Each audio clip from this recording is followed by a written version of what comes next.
Bienvenue dans les coups de boost avec Virginie, un podcast pour bien démarrer la journée, conscient et engagé, en diffusion le lundi. À partir d'une citation qui m'a inspirée, je vous apporte des angles de réflexion et surtout une tonne d'ondes positives pour cette journée et plus encore. Si vous souhaitez être informé de la diffusion de chaque nouvel épisode, abonnez-vous sur votre plateforme de podcast préférée. Et sur YouTube, pensez à cliquer sur la petite cloche, sinon vous ne recevrez pas les notifications.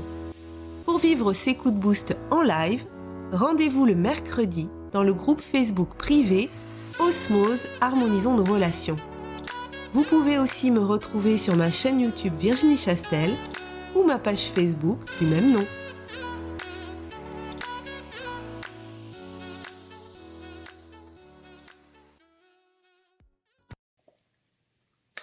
Allez, on y va pour la citation du jour. Dans un couple, peut-être que l'important, ce n'est pas vouloir rendre l'autre heureux, c'est de se rendre heureux et d'offrir ce bonheur à l'autre. Alors mon cœur, je t'offre ce bonheur. Ça, c'est une citation de Jacques Salomé. Alors au niveau de cette citation, bien, c'est vrai que on peut entendre des fois, mais de moins en moins quand même, le fait de vouloir rendre l'autre heureux. Alors on peut avoir plusieurs façons de vouloir rendre l'autre heureux, mais là je trouvais que cette citation, elle apportait un angle un petit peu différent, mais qu'on voit de plus en plus quand même dans le développement personnel, c'est que pour pouvoir rendre l'autre heureux, eh bien, il faut déjà chercher son propre bonheur. Donc, je ne sais pas si vous êtes d'accord avec ça, je ne sais pas si vous êtes en couple ou si vous avez été en couple, si c'est quelque chose que vous avez par le passé tenté de faire, d'essayer de rendre l'autre heureux, et que du coup, c'était peut-être pas ça le plus important. J'aimerais bien que vous me partagiez dans les commentaires si vous avez envie, si vous avez déjà vécu cette situation où vous essayez de rendre l'autre heureux alors que vous-même, vous n'avez pas travaillé sur votre bonheur. Et le temps que vous me mettiez vos partages dans le chat, si vous avez envie, j'avais envie de vous parler de Nancy Doyon. Alors Nancy Doyon... Alors tu disais Laurence, je croyais que c'était une autre citation aujourd'hui, bon je prends celle-là que j'applique à mes relations hors couple. D'accord, ben oui, mais je sais pas quelle citation tu pensais. Si c'est une autre, ça veut dire que c'est une citation que j'ai déjà postée, donc du coup tu peux aller chercher le coup de boost qui correspond, enfin après celui-là, si t'as envie. Oui, tu es à 100% d'accord avec la citation, Corinne. Et alors l'autre jour, quand j'ai regardé une conférence de Nancy Doyon, je vous en avais parlé. Nancy, elle est donc québécoise, elle est éducatrice spécialisée et elle a un programme en ligne qui s'appelle Parents Leaders où elle aide les parents à reprendre leur position de leader au sein de la famille et d'impulser une bonne dynamique. Myriam, tu dis oui, et je pense hélas que c'est encore le cas souvent. Oui, je pense quand même que c'est encore le cas, qu'on se dit que notre mission dans le couple, c'est de rendre l'autre heureux. Je suis pas forcément d'accord avec ça, je suis pas non plus opposée à ça. Je crois que le préalable d'abord, c'est de trouver son propre bonheur pour dégager aussi une énergie de bonheur déjà qui se dégage de nous. Corinne, tu nous dis, j'ai vu une interview de Will Smith avec sa femme qui disait la même chose. Top, ouais, super. Ben, tu peux la partager dans le groupe si tu as envie. Si vous trouvez des fois des interviews qui vous inspirent en relation avec les relations, n'hésitez pas. Marilyn, ok, car on ne peut donner que ce que l'on a. Oui, je suis complètement d'accord avec toi. Pauline, oui, j'essaie d'être heureuse avec moi-même pour commencer, même si j'ai du mal à dissocier le bien en couple et le bien avec soi. Ouais, ben écoute, je pense que ce coup de boost va te faire du bien parce que j'ai plein de choses à vous partager. Alors Nancy, elle raconte à un moment donné, elle avait un nouveau compagnon, elle était séparée du papa de sa fille et des gens lui demandent à sa fille, ils disent alors il est comment le nouveau chum de ta mère? Le chum, c'est le copain, l'ami pour les Québécois. Et sa fille, elle a répondu aux gens bah, il aime ma mère. Voilà, c'est la seule chose qu'elle avait retenue. Donc en fait, cet homme était merveilleux, il faisait tout pour Nancy, il faisait tout pour l'autre. Le problème, c'est qu'il ne dégageait rien en fait. Et quand elle l'a quitté, elle lui a dit très honnêtement, tu m'aimes tellement, toute ton énergie est vers moi, qu'il n'y a plus d'énergie autour de toi et j'ai personne à aimer.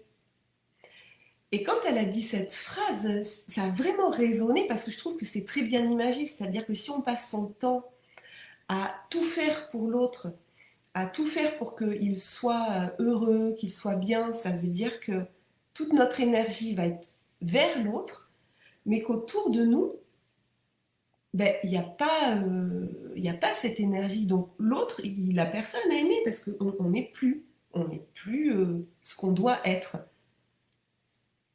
Alors, Myriam nous dit, je pense en effet que c'est essentiel, j'y travaille.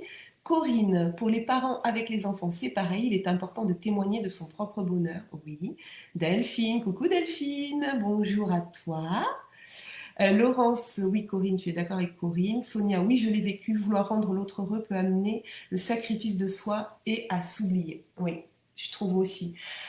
Donc vouloir dédier sa vie à rendre l'autre heureux, je pense que c'est une erreur parce qu'on n'existe plus en tant qu'être à part entière. Et d'un autre côté, si on prend à l'inverse, attendre que l'autre eh bien, nous comble de bonheur, je pense que c'est aussi une erreur. En fait, ça marche quand tout va bien, quand on est déjà... Le fait de faire tout pour le bonheur de l'autre ou que l'autre fasse tout pour notre bonheur, je pense qu'effectivement, ça marche quand déjà on a son propre bonheur, qu'on est déjà épanoui et que l'autre ne vient pas combler des vides. Parce que sinon, dans les moments où ça va moins bien, va se sentir perdu. Si dans les moments où on ne ressent plus que l'autre cherche à nous rendre heureux, que nous, on n'est pas déjà pleinement épanouis, à ce moment-là, on va se sentir perdu. Donc je pense qu'il faut d'abord travailler sur son bonheur et ne pas être dépendant de l'autre. Et j'aimerais aussi apporter aujourd'hui un autre angle de vue que j'ai découvert grâce à Florentine Dolnoy-Wang. Je ne sais pas si vous la connaissez, je partagerai sa conférence TEDx dans le groupe. Elle est thérapeute de couple Imago, c'est une sorte de thérapie de couple, et elle est auteure aussi du livre Les clés de l'intelligence amoureuse. Alors pour Florentine, elle, ce qu'elle dit, et je trouvais son approche très intéressante, c'est que le couple permet de devenir soi-même, que c'est un terrain de développement personnel. Alors je vais vous expliquer un petit peu quelle est sa vision des choses. Sonia, oui, quand on demande à l'autre de nous rendre heureux, c'est une lourde responsabilité pour l'autre. Oui, carrément. Alors, est-ce que vous connaissez Florentine Dolnoy-Wang? Est-ce que vous connaissez la thérapie de couple Imago? Dites-moi dans le chat déjà, j'aime bien, voilà, quand je vous présente quelqu'un, voir si vous connaissez déjà, ça me permet d'orienter un petit peu ce que je vais dire. Alors Florentine, elle est l'auteure du livre Les clés de l'intelligence amoureuse. Et ce qu'elle dit, c'est qu'on devient soi par le couple. Je vous le partagerai dans le groupe. Hein. Laurence, ça t'intéresse? Cécile, tu ne connais pas cette thérapie. Corinne, non. Myriam, non, tu ne connais pas Pauline, tu ne connais pas Marilyn. Bon, ben top, je vais vous faire découvrir quelqu'un. Ok, je vais vous faire découvrir quelqu'un moi, je trouve est très intéressante, en tout cas dans ce qu'elle apporte sur le développement personnel à travers le couple. Alors, qu'on soit aujourd'hui en couple ou pas, qu'on le soit encore ou plus, je pense que ce que je vais vous dire va pouvoir quand même vous éclairer sur certaines choses. Corinne, tout ça n'empêche pas de se donner mutuellement des petits plaisirs au quotidien. L'important est de ne pas être dans l'attente de qui que ce soit. Oui, carrément. Mon discours, c'est pas du tout de dire qu'il ne faut pas chercher à rendre l'autre heureux. Je pense qu'il faut chercher à rendre l'autre heureux et qu'on peut être heureux que l'autre fasse ses démarches vers nous. Mais par contre, ce que je pense, c'est qu'il ne faut pas que ce soit une dépendance, une attente à tout prix et que notre bonheur dépende de ce que va faire l'autre pour nous. Alors, pour vous parler de Florentine, donc elle dit que la personne qui tombe amoureuse de nous a compris la merveille qu'on est. Et vous allez voir, je trouve que c'est vraiment fabuleux, sa vision des choses, et elle m'a beaucoup plu. Alors elle dit que quand on est une merveille, et puis on est tous des merveilles quand on est, et qu'ensuite on fait un voyage dans une famille, dans une communauté, avec une éducation, dans une culture, et que ce voyage, il nous a fait congeler beaucoup de la merveille qu'on est. Je vais vous en dire un peu plus. Alors Laurence, j'ai hâte de vivre à nouveau en couple pour pouvoir expérimenter justement. Après avoir travaillé sur moi, il est temps de passer à la pratique sur le terrain. Oui, top. Et alors tu vas voir, je pense que si tu connais pas Florentine, ben vraiment, tu vas voir que c'est hyper intéressant pour le coup aussi, peut-être d'avoir fait ce travail personnel comme tu as pu le faire. Le moment où tu vas éventuellement, voilà, si tu as envie, si la vie, mais apparemment, voilà, tu as hâte d'expérimenter en fait aussi le terrain du couple comme terrain de jeu de développement personnel. Alors elle dit effectivement qu'on a congelé beaucoup des merveilles qu'on est et que notre partenaire amoureux, il voit la merveille qu'on est, qu'il ne peut pas résister à cette merveille et qu'il tombe amoureux parce que lui, son inconscient, voit en nous toute la merveille qu'on est et qu'il voit en fait ce qu'on a mis au congélateur. Et mais il le voit inconsciemment, mais en même temps, il n'a pas compris qu'il y avait des parties de nous qu'on avait mis au congélateur. Et toute notre vie, notre partenaire, il va nous demander redeviens magique comme tu l'étais. Et que donc tout ce, ces choses peut-être qu'on va mal vivre, c'est juste parce qu'à ce moment-là, il cherche juste à nous faire retrouver des parties de nous qui étaient magiques. Isabelle, c'est marrant si je fais le parallèle avec l'énagramme. Ouais, ben oui, écoute, fais ce parallèle et puis on pourra en discuter. Alors, elle dit que c'est un travail qui n'est pas facile, mais c'est comme cela qu'on devient soi par l'autre, parce que l'autre sait, inconsciemment, hein, et qu'il nous rappelle à la merveille qu'on était. Et pour mieux comprendre ce que c'est que ces parties qu'on aurait congelées, elle prend l'exemple, eh bien, elle prend son exemple, elle dit, bon ben voilà, quand on est enfant, on a congelé des parties de nous-mêmes, on a pu naître dans des familles très maltraitantes, on a pu vivre des abus, on a pu vivre de la violence, on a pu vivre dans une famille en deuil, des choses comme cela très impactantes, mais qu'il peut y avoir aussi des situations plus banales à première vue et qui ont fait qu'on a mis certaines parties de nous au congélateur. Et elle prend son exemple en disant que quand elle a 4 ans, elle est une petite fille qui a un métier qui est d'explorer. Et qu'avec toute sa curiosité, eh bien, elle va aller dans la boîte à couture de sa mamie et elle va explorer. Elle va explorer, explorer, explorer. Et vous imaginez bien l'intensité hein, des petits de 4 ans quand ils explorent. Ils sont vraiment, vraiment dedans leur truc. Et quand sa mamie arrive au bout d'un quart d'heure, eh bien, elle voit tout de suite au regard de sa mamie que sa curiosité, là, ça va pas du tout, du tout, du tout, hein, que ça ne convient pas du tout à sa mamie. Alors sa mamie, elle est pas maltraitante, hein.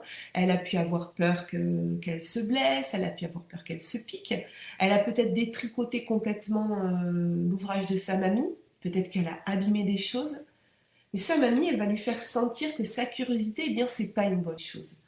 Alors les enfants, ils vont préférer se séparer d'une partie d'eux-mêmes, donc mettre des choses au congélateur, plutôt que risquer de ne plus être en lien avec les personnes de leur entourage. Et à ce moment-là, Florentine, eh bien, sa curiosité, elle la met au congélateur. Et pourtant, sa mamie n'est pas maltraitante. Alors vous verrez, je vais vous partager la conférence TEDx hein, dans laquelle elle raconte cet épisode, elle raconte la relation avec son mari. Et ce qu'elle dit, c'est que c'est important de voir qu'enfant, même si on a été énormément aimé, en tant qu'enfant, on a pu mettre des parties de nous au congélateur.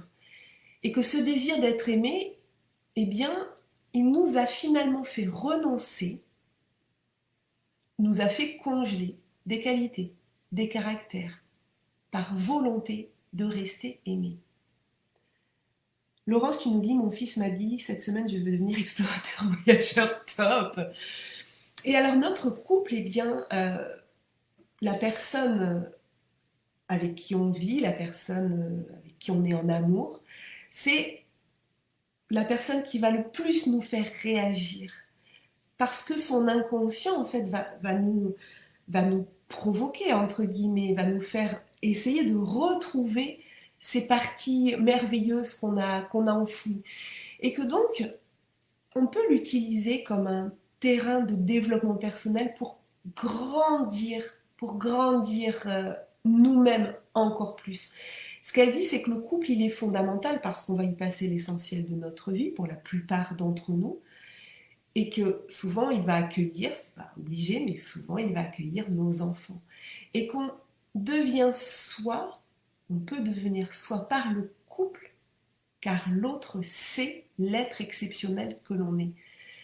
Et qu'on a congelé des parties de nous-mêmes, et que notre désir d'être aimé, eh bien, je vous le disais, voilà, nous a fait renoncer à une partie de nous-mêmes, et que cet autre, dans le couple, eh bien, lui, il va nous permettre, nous aider, il peut nous aider en tout cas, si on part de ce postulat-là, à retrouver la merveille qu'on a en nous et donc à se développer nous-mêmes. Et c'est là que je trouve que son approche est très intéressante, sa vision des choses est très intéressante parce qu'au lieu de dire que c'est l'autre qui va nous apporter du bonheur ou que nous devons lui apporter du bonheur, que l'autre va nous permettre d'aller travailler sur notre propre bonheur. Et là, je trouve que ça change vraiment beaucoup les choses, c'est-à-dire qu'on n'attend pas que l'autre nous rende heureux. On se sert, on utilise, mais dans le bon sens du terme, ce que l'autre nous renvoie pour nous retrouver nous-mêmes. Voilà, il va nous titiller. On peut l'élargir au champ de tous les autres, hein. C'est pas que dans le couple, mais le couple, c'est vraiment... En fait, le couple, on s'est choisi. On s'est choisi des fois pour... On ne sait même pas quelle raison. Mais c'est peut-être parce que, inconsciemment, effectivement, l'autre a reconnu en nous la merveille qu'on est fondamentalement, malgré le fait qu'on ait mis un certain nombre de choses au congélateur. Alors oui, on peut l'élargir aux autres, et j'aime beaucoup quand François Lemay dit... il parle des anges déguisés en trous du cul.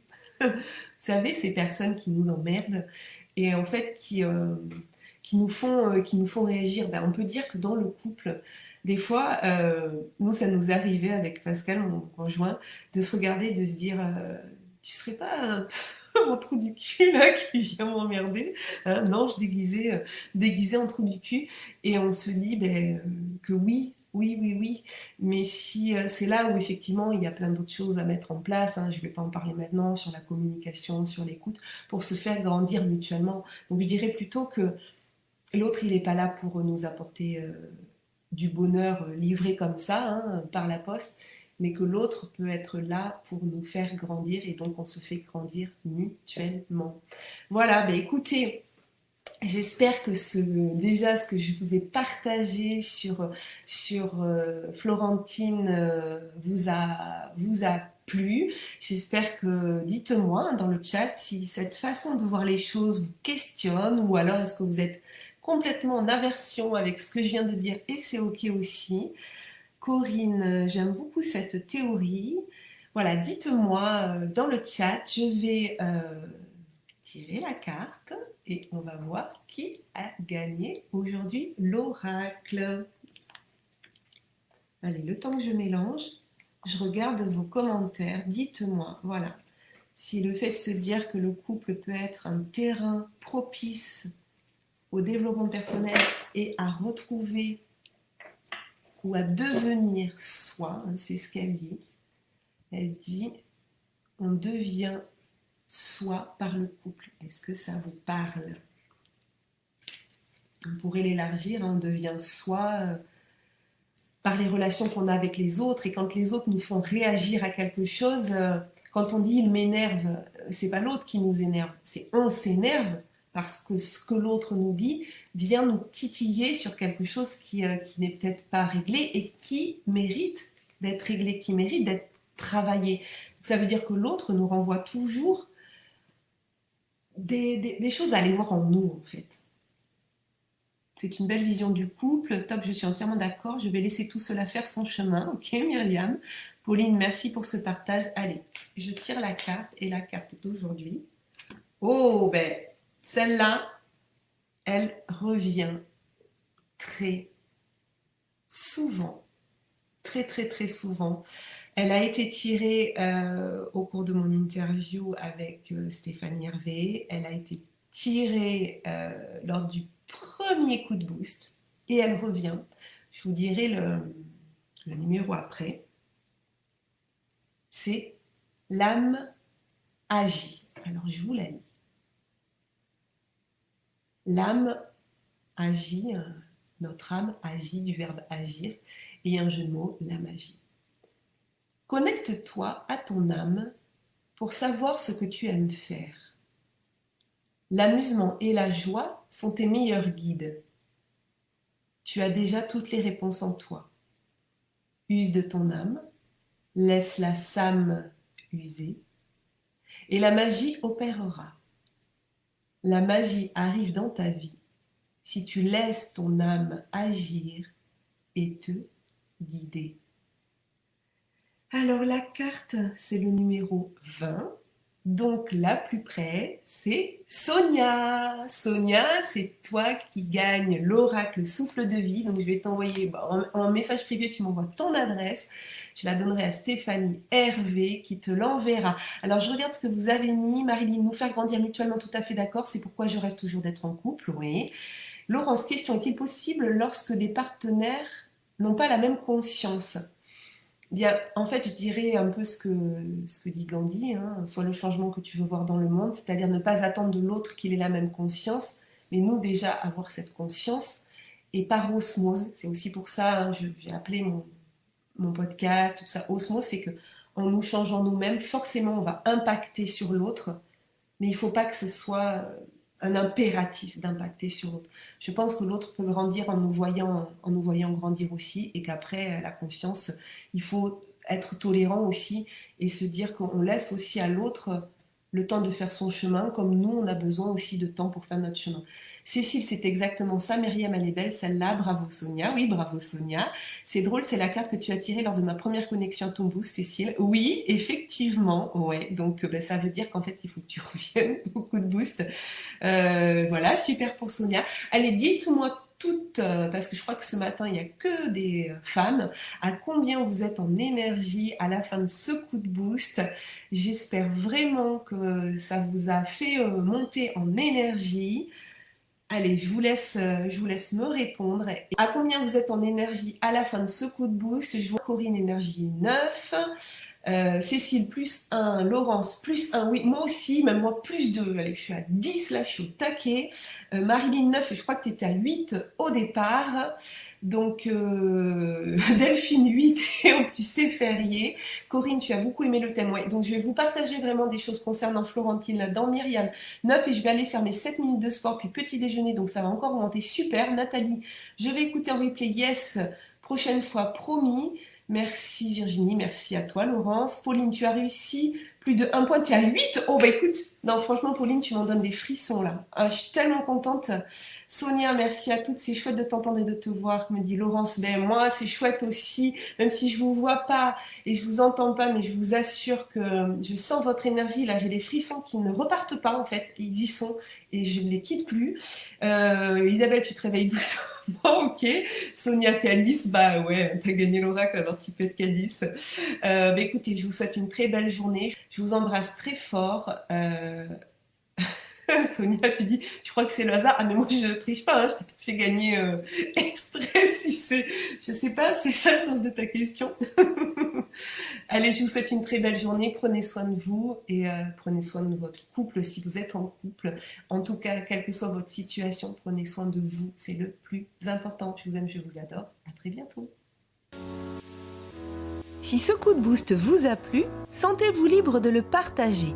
Je vous invite aussi à découvrir mon autre podcast, Osmose, Harmonisons nos relations, dans lequel je vous propose tous les vendredis une aventure audio vers la découverte d'une personne qui m'a partagé son histoire, ses épreuves et les actions mises en place pour retrouver son équilibre et son énergie. Belle journée à vous et surtout, prenez soin de vous.